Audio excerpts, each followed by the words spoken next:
Hello, everybody. Welcome to our Instagram Live. We are really happy for you to be here.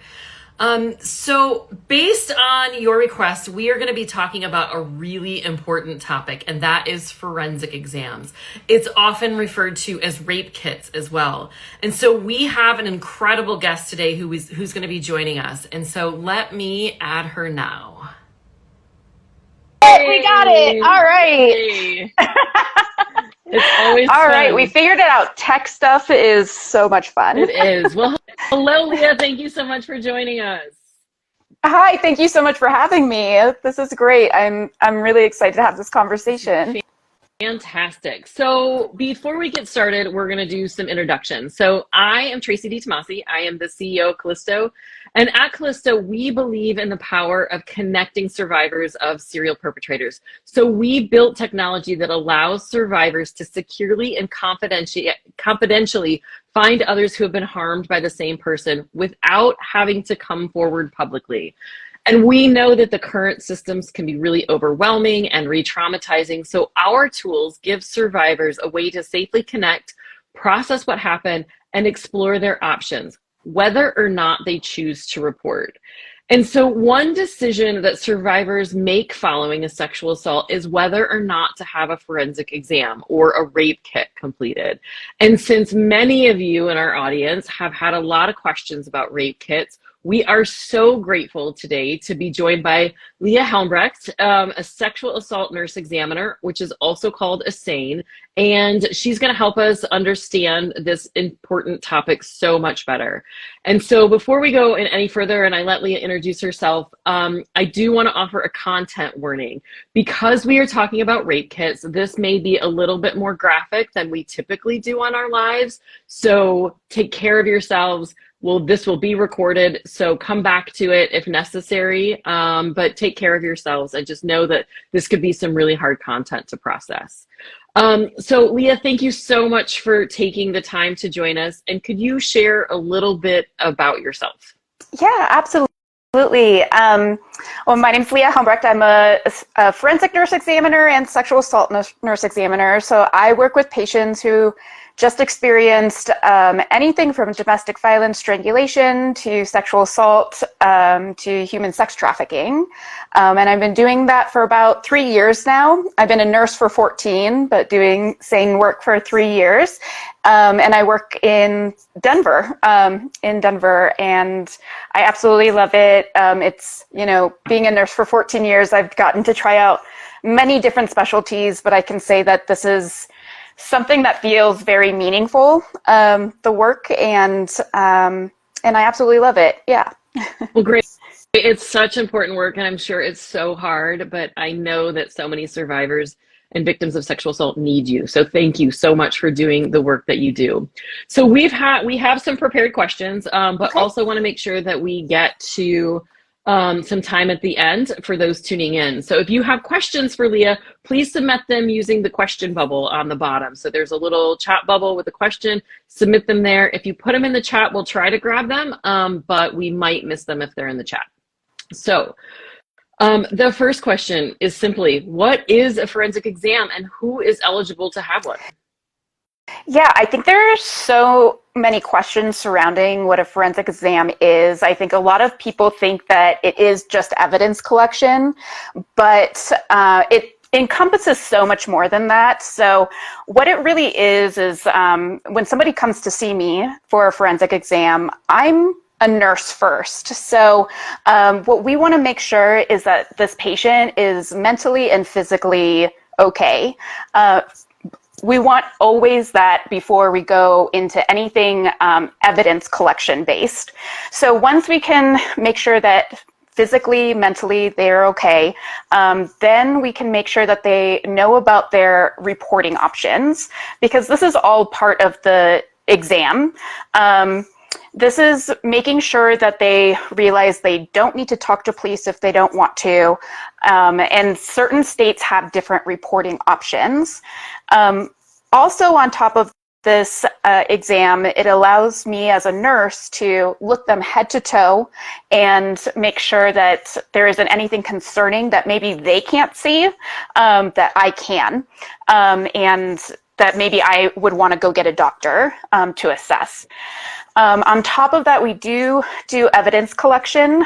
So that's swabbing. If they want to, we can do a speculum exam, and just making sure that we're not re-traumatizing them further. So making sure that they know what their options are, that they don't have to do every single part of this exam. And then afterwards, we want to make sure that we're giving them prophylactic medications.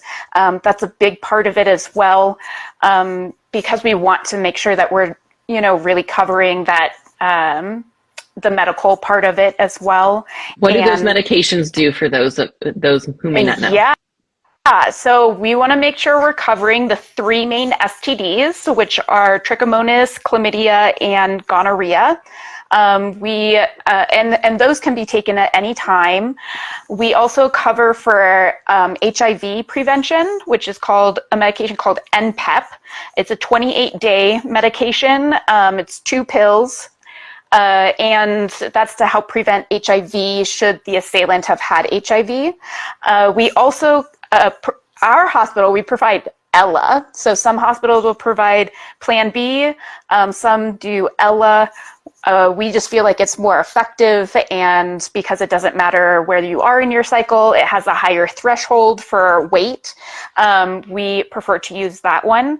Although if you do go to a Catholic-based hospital, many of those won't provide pregnancy prevention. So those are the medications that we provide. And then, of course, we also give post-trauma resources, because we know that the trauma doesn't stop there. Absolutely. Thank you so much for explaining all of that. And one of the things that you said is just about options, where the survivors don't have to participate in every part of the exam. They have a choice throughout that. And I think that that is a really important thing to highlight, because it's difficult in that moment to say, I don't want to do this. And maybe you don't want to do it, and maybe you change your mind, right? Yeah, I think having those conversations and really making sure that your patient knows that you're really there for them. During any assault, we know that it's not just about sex. It's not, even domestic violence, not just about anger management issues. It's about power and control over another person. So during that assault, somebody is taking their power and control away from them. And it's part of my job to try and give that back to them. So I make sure that they know that at any time that they want to stop, we can stop. If there's something they don't want to do, then we don't have to do it. And it gets very repetitive, because I always make sure to say, is that okay? This is what I'm going to do. This is why I'm doing it. Is that okay? And at any point they can say no, or, and if they do say no at the beginning, because I'll let them know everything that I think I would recommend to do, and it doesn't necessarily mean they have to. If they say no, then I'll revisit it. We'll talk about revisiting it one more time, because sometimes it's, you're still, even though I've just explained what we're going to do, it's still kind of unknown. It still feels icky. And once you actually get into it, into the exam, hopefully, if I'm doing a good job, I can make somebody feel more comfortable, and more open to doing something that they wouldn't have before at the beginning.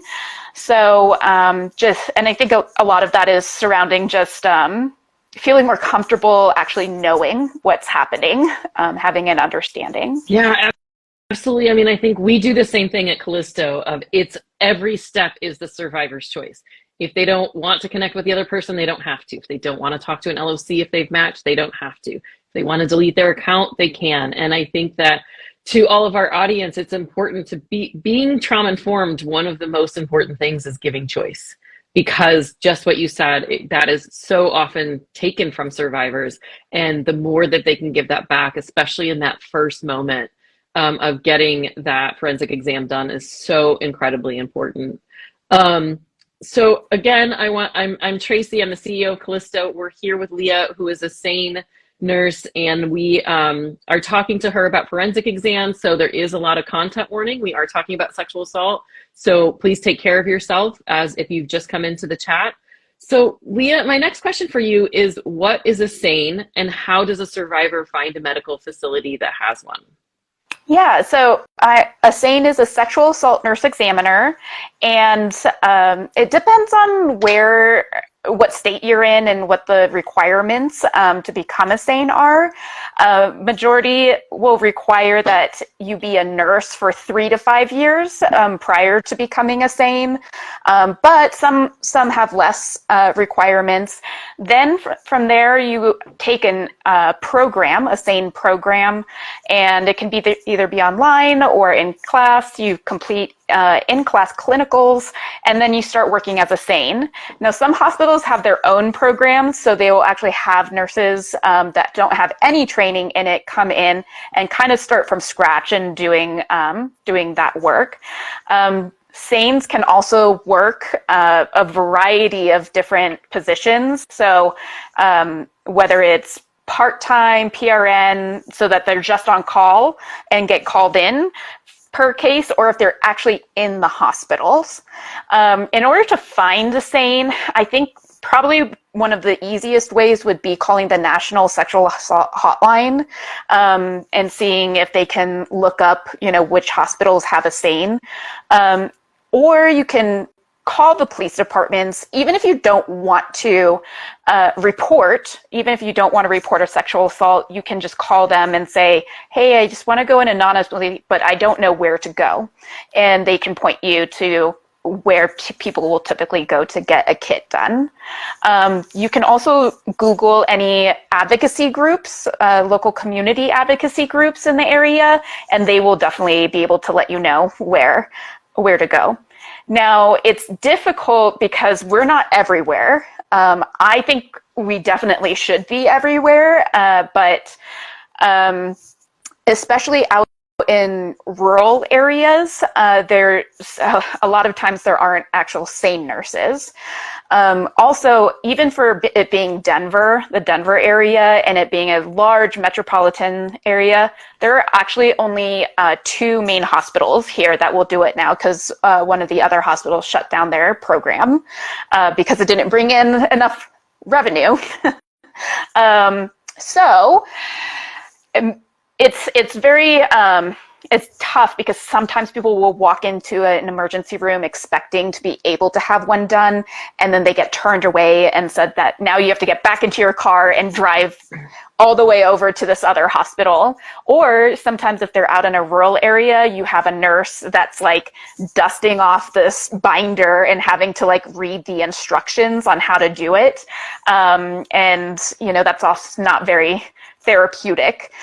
They do have phone SANEs too, tele-SANEs. So if it is a hospital that doesn't have a SANE and they need assistance walking through it, they can actually get a SANE on the phone.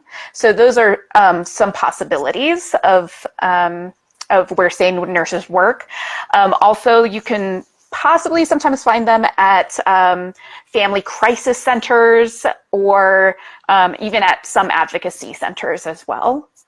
No, that's so great. And, I think that just showing that, like, you would assume that every hospital has this, and it's tragic that they're getting cut because of budgets, because they don't bring in any money. And I know in my city as well, until 5 years ago, there was only one hospital that you could go to, and now there is a clinic that you can go to as well. But it just really shows the barriers as to why survivors don't report and why it is so hard to report. And if I had to get back in my car, I'm probably not going to go to a second location. And so, I know a lot of our followers are advocates. And so keeping a list of where those nearby hospitals are with SANEs can be really important as an advocate, so that survivor immediately knows and doesn't have to call the hotline and go through all of the places to do that. Again, we are here with Leah, a SANE nurse who is talking about forensic exams, also called rape kits. So if you're just joining us, please take care of yourself, as we are going to be talking about some sensitive topics. Also, if you have questions, please remember to put them in the little chat bubble. and we are going to get to those at the end. So, Leah, can you walk us through what a survivor can expect and what they should do if they've been, or maybe if they think they've been sexually assaulted and are interested in having a forensic exam Yeah. done? Yeah, absolutely.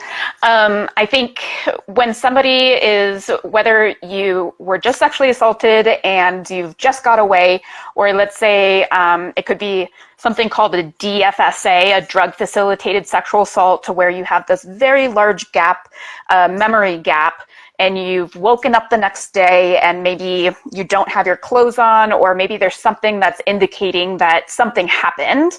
It can be very stressful and confusing to what to do next. So I just want to make sure everybody knows that you do not need to like pee in a cup and bring it with you. Most places, we actually will throw those away now because a defense lawyer just says like, we don't know whose urine that was, we didn't see it collected, and they'll get it thrown out of court. So these cases do not go quickly. So making sure that you have had something to eat, and you can drink. If you've already showered, even if you've sat in a bathtub, even if you've scrubbed your whole body, you can still come in and have this done. A lot of places will actually do these exams.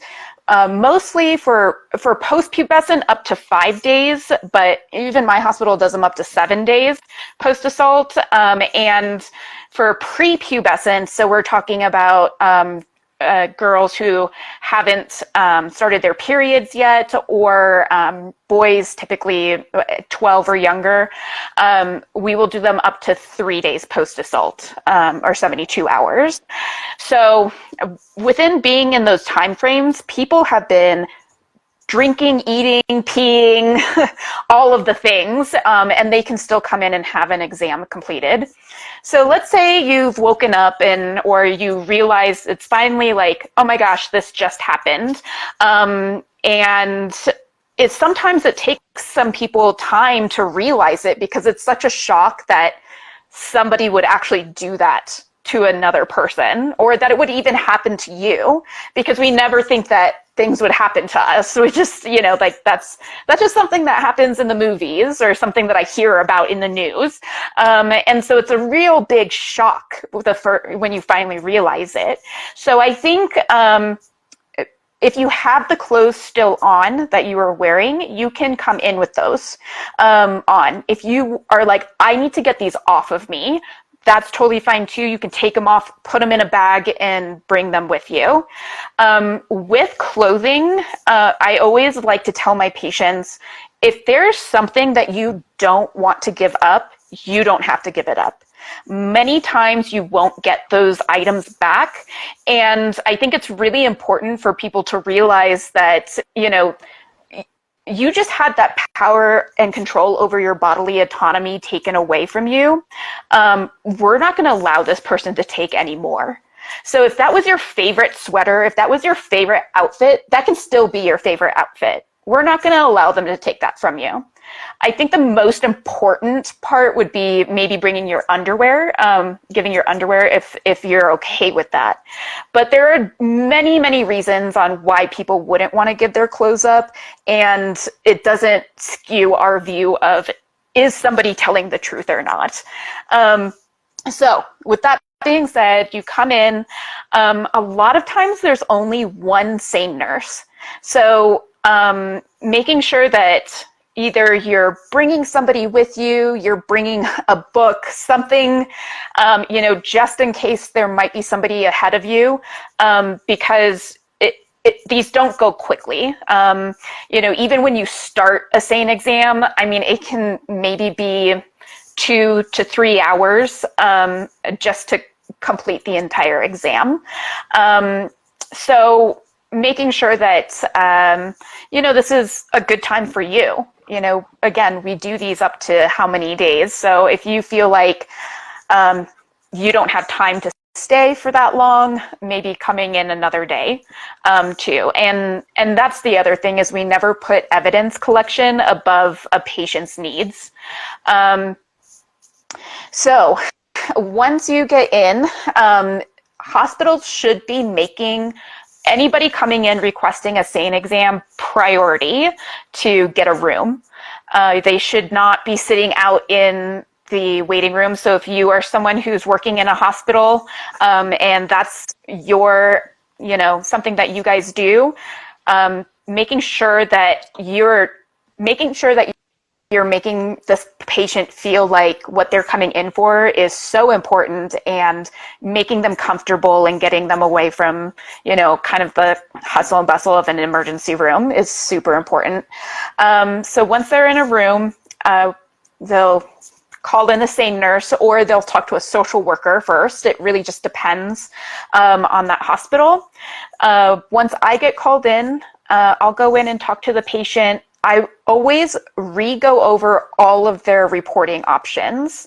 I can't tell you how many times even if someone had gone to a police station first, the police do not tell them that they do not have to report if they don't want to. And how many police officers actually don't even know that there's multiple reporting options, and how many I've had to educate on that. So I let them know their reporting options, and that's when I like to offer the prophylactic medications, trying to make sure that we get the very basics down of what happened to see what is most needed for medication-wise that we had talked about, and getting those ordered, because something I can tell you, once you're done with this exam, you want to go. You don't want to be sitting around for another hour waiting for medications to get filled. So I try to make sure we get those done, those ordered prior to the exam. So by the time we're finished, they can just give them the medications, and they can get out of there. So making sure that I'm explaining to them kind of like the process of the exam. So the first part, actually the main part of it, is actually just us talking. And it's going through past history, medical history. It's going through what actually happened during this assault. And it's really important to know that no matter what you tell me as a SANE, I have zero judgments. There is nothing anyone could tell me, whether what time of the day or night it was, what you were wearing, how much you had to drink, if you willingly did drugs, if you said yes, but then said no, if you didn't even say no, but you didn't want it. Nobody has the right to sexually assault you. Nobody. There's no reason in the world that someone should have the right to sexually assault you. So it's a very non-judgmental area to let me know what happened, and what I'm looking for mostly is physically what happened, because whatever you tell me is going to help drive my exam. That's where I'm going to try looking for and trigger warning, any kind of bodily fluids. So I'm looking for potential places of saliva, ejaculant, skin cells, which you actually only need 8 to 10 skin cells to get a DNA match. DNA testing has gotten very advanced, and even blood. I've found a perpetrator's blood. He has cut himself. So then from there, whatever they tell me, we start our head to toe. I'm looking for bruises and abrasions. I'm taking those photos that we see in the TV shows with the ruler. I'm measuring everything out, and making sure that medically it's not something else that we need to address with a physician, an ER physician. This also gives us an opportunity to do a pelvic exam with a speculum. And some people, you were just sexually assaulted. So that's so intrusive, I think, a speculum. The reasons, I think it's important to explain the reasons we do it, the reasons we recommend it. The number of times I have found a condom that was left inside is too many. So making sure that nothing was left inside, plus people who don't know what happened, we want to make sure no foreign objects were left inside, because we don't know what happened. Sometimes if it was a digital penetration with fingers, we might be able to see some fingernail scratches, not all the time. And what I want people to know is even with a vaginal exam, external or internal, the majority of the time, there is actually no injury at all. I mean, if you think about it, the female genitalia, vagina, can go through lots of trauma. It goes through childbirth. So just because we don't see any injury does not mean that we believe you any less, that it didn't happen. What we are looking for, there are places that have higher yield for injury. So like the posterior fourchette area, if there's any tearing down there, that's typically where we could see injury. So that's what we're looking for. Also, it gives us, with the speculum exam, it helps to pool the evidence. So it gives us a little bit a better view of what we're actually collecting, as opposed to what we call a blind swab, where we just go in with the Q-tips and kind of spin them around and come out, which is totally something that people can do if they are not comfortable with the speculum exam, or if maybe they do have too much injury and to do a speculum exam would be too painful. You kind of just meet the patients where they're at. And again, it's whatever they're most comfortable with. So after that, we just kind of talk. We do post-trauma resources. We make sure that if they want to, they can be in touch with a community advocate. And even then, if before we even start the exams, we can contact a community advocate. So let's say somebody doesn't have anybody to come with them to this exam, or maybe sit with them while they're waiting for their turn. We can call a community advocate in, if there's one available in the area, and to come and sit with them and kind of, and talk with them and let them know what services there are. So I think most importantly, with my exams, there's certain things I want to make sure that every single one of my patients knows. I want them to know that I believe them, that this was not their fault. And I think that, I think that we blame, we have a society that blames and shames so much. And so I think it's just so important to make sure that they know those things. And yeah, so that's really everything that encompasses a full forensic exam. It's so much. Thank you so much for sharing. Again, for people who've just joined, we're talking to Leah, who is a SANE nurse and who performs forensic exams, which are also known as rape kits. So I do want to offer a content warning for those who have just joined. And I've got so many thoughts about what you just shared.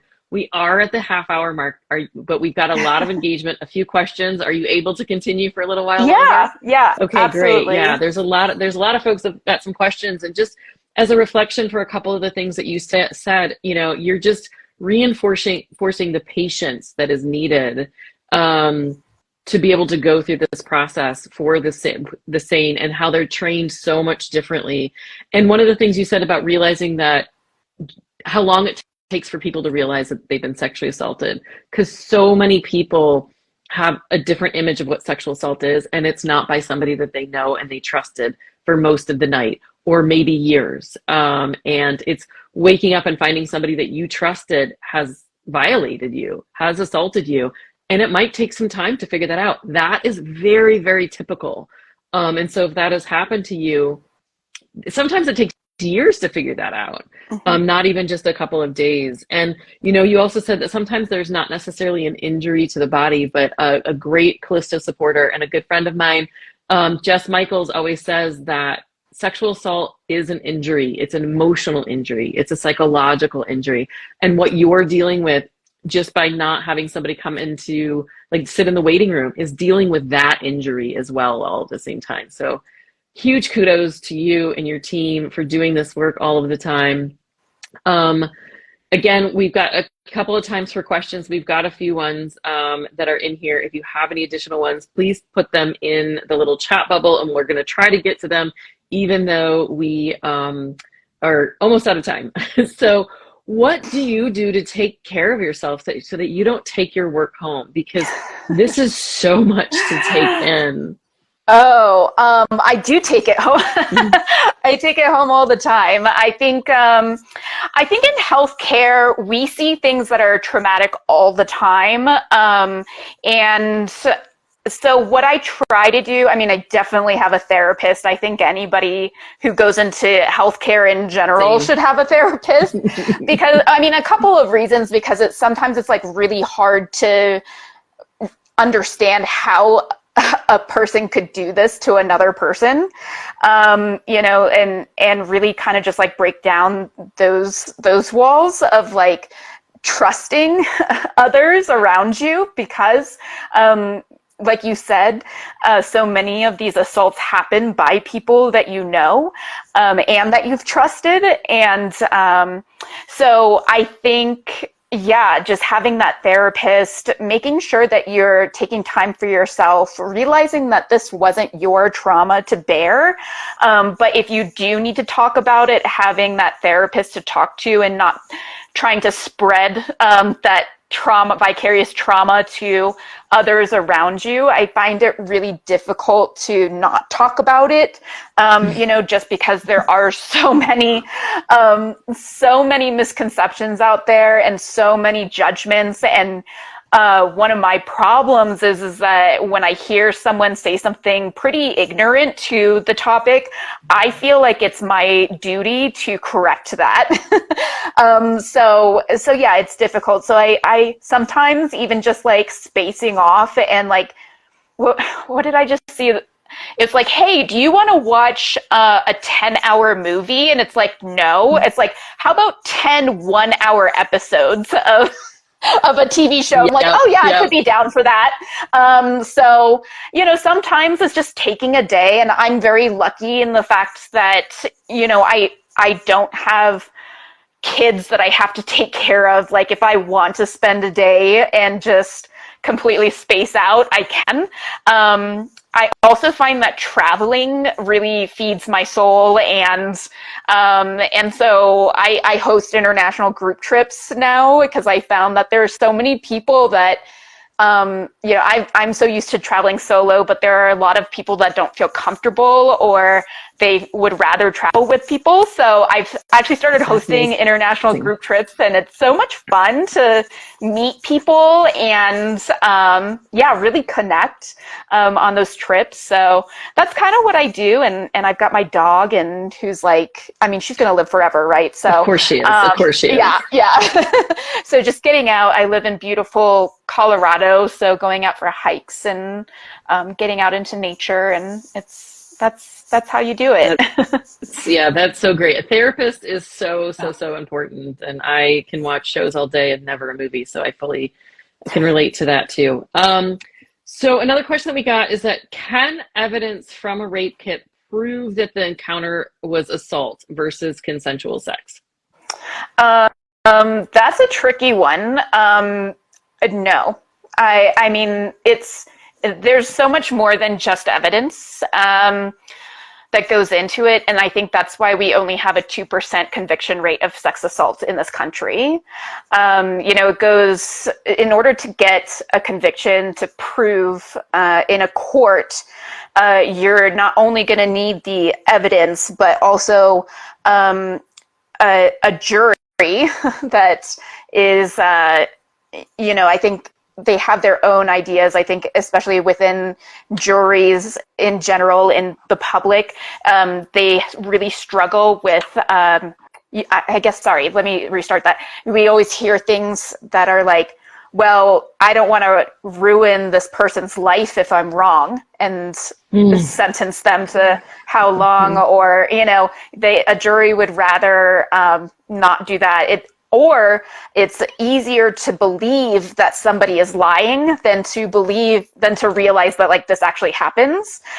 So there's so much to that, but a kit can just prove that somebody's DNA is there. And as a SANE kit, or sorry, as a SANE nurse, I cannot look at someone. I know there's a big misconception that people come in, well, I just want to know what happened.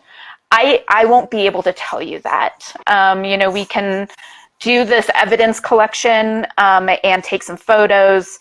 And then from there, I think that's where entities like Callisto are super important, because from there, a lot of times it takes multiple people to come forward in order to get a jury to believe them. So it's actually very, very difficult to get a conviction of sex assault in our court system. So, and also many of these will plead out.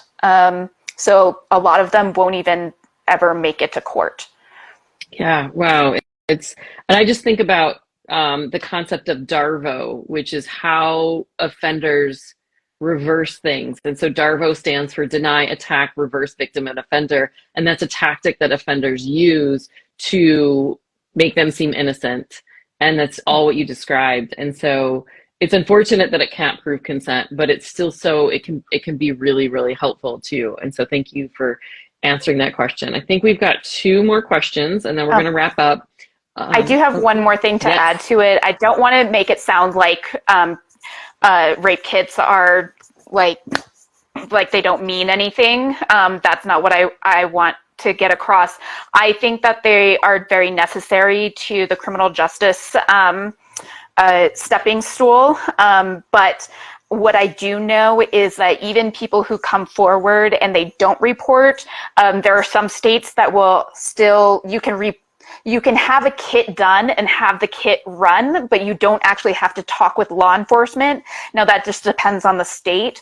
And what I really like about that is that it still gets run through the CODIS system. And sometimes they've actually, with people coming forward, being brave enough to come forward, they've been able to, solve cold cases. From somebody coming forward and actually doing this kit. So it's not for nothing. People who do sex assaults, they typically do it multiple times because, again, it's not just about sex, it's about power and control. And so they just feed off of that power and control over another person, and they're going to continue to do it. And the only way that we're going to catch these people is by people who are willing to come forward. Yeah, and thank you for that clarification, because I do think that these are just so important to get done, even if they are traumatic. If you can't do it, you can't do it, and there's no pressure. But having that choice it's just one step where if you change your mind later, you can report, and then you have it. And you're right. There's we exist because we know that 90% of sexual assaults on college campuses are committed by serial perpetrators. And so this can be a link to that. And so using Callisto and having rape kits done in tandem, the more we can do to change these systems, because a survivor coming forward is really important. 2 survivors coming forward, 5 survivors coming forward is even more powerful. And eventually we want to get it where only 1 survivor has to come forward. And that's going to take the systems to change. And we're going to have to expose that. And so using these different resources in tandem can be really, really helpful for that, for the survivor individually first, and then for the system as a whole. So another question that we have is, if you get an exam but aren't sure you want to report to police, how long will your kit be kept or preserved? That's going to depend on the state, or not even just the state, but the county. So it's going to really vary. I know for mine, they say 2 years, but I know for Denver County, because I actually went down there, I wanted to understand better what they actually do in the crime lab. So I went down there and talked with some of the people there, and they actually have not gotten rid of a kit in 18 years because they have been able to solve so many cold cases. just with, DNA advancements. So I know, the SANE corner is Sean Johnson. He says Maine is 20 years. So see, it's really Hmm. just, it depends on the state and the county. Yeah, and so I think that if we I know we've got some advocates in the audience. This is something that you can advocate for. Check out your local laws and your local practices and investigate that and make some changes and force local politics to update these to help survivors more because they can be really, really powerful. And I think the last question that we have, and for everybody that's just joining, we're talking to Leah, who is a SANE nurse, about rape kits and forensic exams. So there's a content warning here. We're talking about some intense stuff. Take care of yourself. This will be on our socials later. But I think our last question is, are forensic exams only done on female victims? No. Anybody, just as anybody can be sexually assaulted, anybody can be an offender, anybody can be a victim. So we do them on men, on trans who have transitioned. We do them on everybody. So it just, depending on what parts you have, will depend on what we will do. But it still is swabbing.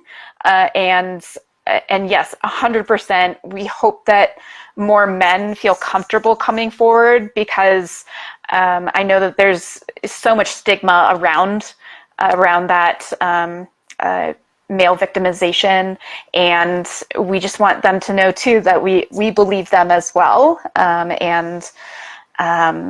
Yeah, so. And men can use Callisto as well. So that's all good to know because sexual assault happens to everybody, unfortunately, tragically. So I think this has just been so incredibly helpful, Leah. Thank you so much for joining us. I know that we've gone over. So thank you for this. Thank you for everybody who's coming. But before we wrap up, is there anything that we haven't asked you that you really want to add to this conversation?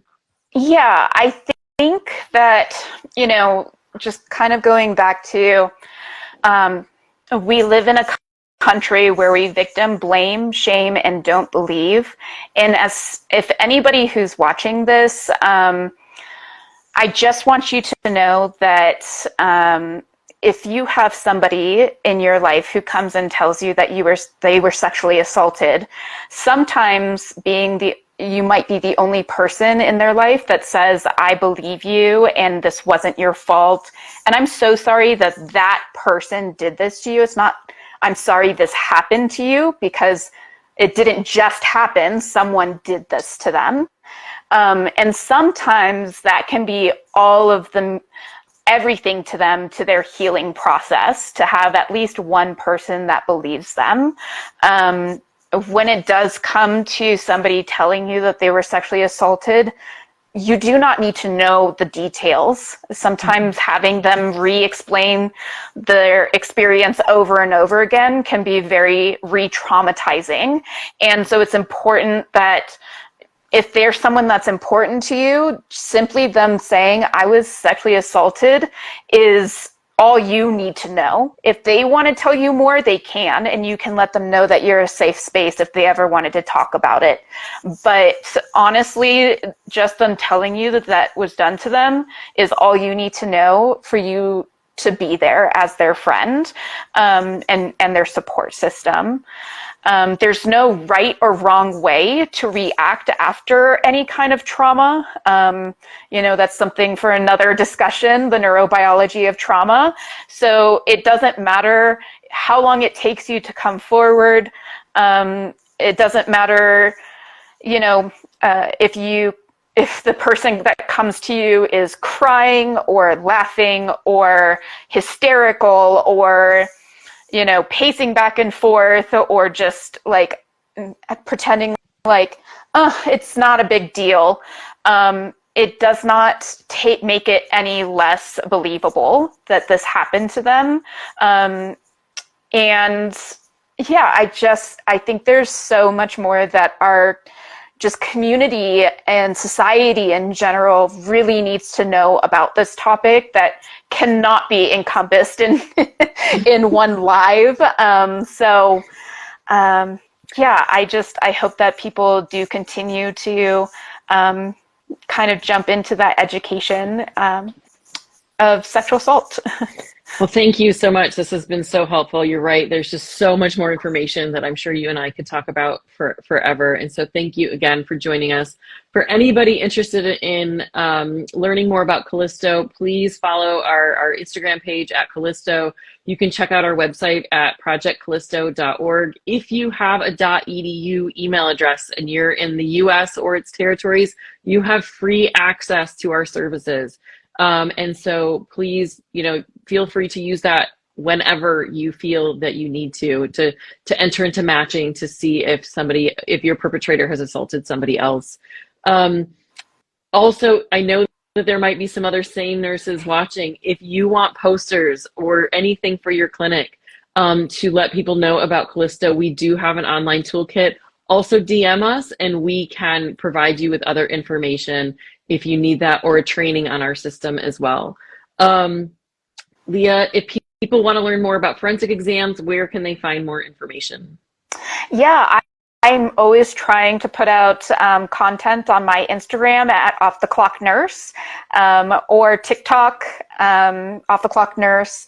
And then everything that I post on my Instagram just automatically goes to my Facebook, Off the Clock Nurse Travels. And yeah, they can come in and check out some of my educational videos. And every once in a while, I'll make a funny one, random funny video with my dog. So I try to stick those in to kind of break it up a little bit. That's great. And your content is fantastic. Thank you so much for producing it. We need more people like you. Thank you again for the incredible work you've done. For everybody who's still watching, thank you for attending. This will be, we will be posting this later, so you can watch it back if you'd like, and reach out to us with any questions. Thank you again and have a great evening. Thanks, you guys. Bye. Bye.